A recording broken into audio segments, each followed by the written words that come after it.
আমি একজন সন্তানের মা হিসেবে অন্য মায়েদের সাথে এই কথাগুলো না বলে থাকতে পারলাম না। প্লিজ ভিডিওটা স্কিপ করবেন না। আমার কথাগুলো একটু মনোযোগ দিয়ে শুনুন। সওয়াবের আশায় হলেও শুনুন, উপকারে আসবে। আমি কোন ব্যাপারে কথা বলবো তা হয়তো ছবিটা দেখে ইতিমধ্যে বুঝে গেছেন। আচ্ছা, ছবিগুলো একটু ভালো করে খেয়াল করে দেখেছেন? এখানে 18+ কেউই নেই। যারা আছে সবাই 4 থেকে 7 বছরের মধ্যে। প্রত্যেকেরই এখন বেড়ে ওঠার বয়স। তাদের সাথে যে দুর্ঘটনাটা হয়ে গেছে তারা সেটা কখনো কল্পনাও করেনি। তাদের পরিবারও কখনো আন্দাজও করতে পারেনি যে তাদের সাথে এমনটা হবে। এই ফুটন্ত গোলাপগুলো কি অঝরে ঝরে পড়ার কথা ছিল? না, ছিল না। তাদের হেসে খেলে আনন্দে থাকার কথা ছিল। কিন্তু আমাদের এই বিবেকহীন সমাজের জন্য তাদের আজ এই অবস্থা। কেন বলছি জানেন?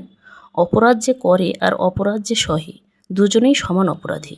আমাদের প্রশাসন কোনো অপরাধীকেই তাদের যথাযথ শাস্তি প্রদান করে না। অপরাধীকে ধরার পর অপরাধ প্রমাণ হওয়ার সাথে সাথে যদি অপরাধীর শাস্তি কার্যকর করা হতো তাহলে সমাজে এত অপরাধ আর অপরাধী কোনোটাই থাকতো না। আমরাই মূলত অপরাধীদের তৈরি করছি। একজন অপরাধী অপরাধ করার পর ভয়ে থাকে, এই বুঝে তাকে পুলিশ ধরে ফেলবে। কিন্তু কিছুদিন যাবার পর যখন সে বুঝতে পারে না তার আর শাস্তি হবে না বা কিছু টাকা দিলেই সে ছাড়া পেয়ে যাবে, তখনই সে দ্বিতীয়বার অপরাধ করার সুযোগ পায়। আর এভাবেই পর্যায়ক্রমে চলতে থাকে অপরাধের পর অপরাধ। অন্যদিকে আমরা সাধারণ মানুষ যখন প্রশাসনের কাছে বিচার নিয়ে যাই তখন তারা অতটা গুরুত্ব দেয় না। আমরা আমজনতা প্রশাসনের দ্বারে দ্বারে ঘুরতে ঘুরতে আমাদের মনোবল আর পকেটের টাকা দুটোই শেষ করে ফেলি। যেটা থাকে সেটা হলো আফসোস আর হতাশা। তবে ইদানিং দেখা যাচ্ছে যে যেই পোস্টটা ভাইরাল হয় সেইটার ওপর প্রশাসন বেশি গুরুত্ব দেয়। এই পোস্টটাও কয়েকদিন আগে ভাইরাল ছিল, তাই কয়েকটা অপরাধী আইনের আওতায় আনা হয়েছে, যদিও তাদের এখনও শাস্তি কার্যকর হয়নি। আরও কিছু অপরাধী থেকে গেছে। ইকরা আলভির ইস্যুটার মতো যদি এদেরকেও ভাইরাল করা যায় তাহলে অনেকগুলো পরিবার তাদের ন্যায় বিচার পাবে। সবাইকে আওয়াজ তুলতে হবে এই রেপ কেসের বিরুদ্ধে। এই ভিডিওটা শেয়ার করার মাধ্যমে আপনি এই বাচ্চাগুলোকে ন্যায় পেতে সাহায্য করতে পারেন। একজন অপরাধীকে এই সমাজ থেকে কমাতে পারেন। সমাজকে আরও অপরাধ হওয়ার হাত থেকে রক্ষা করতে পারেন। নিজেদের বাচ্চা নিরাপত্তা নিশ্চিত করতে পারেন, যা অবশ্যই সওয়াবের কাজ। নিজের বিবেকটাকে একটু জাগিয়ে তুলুন।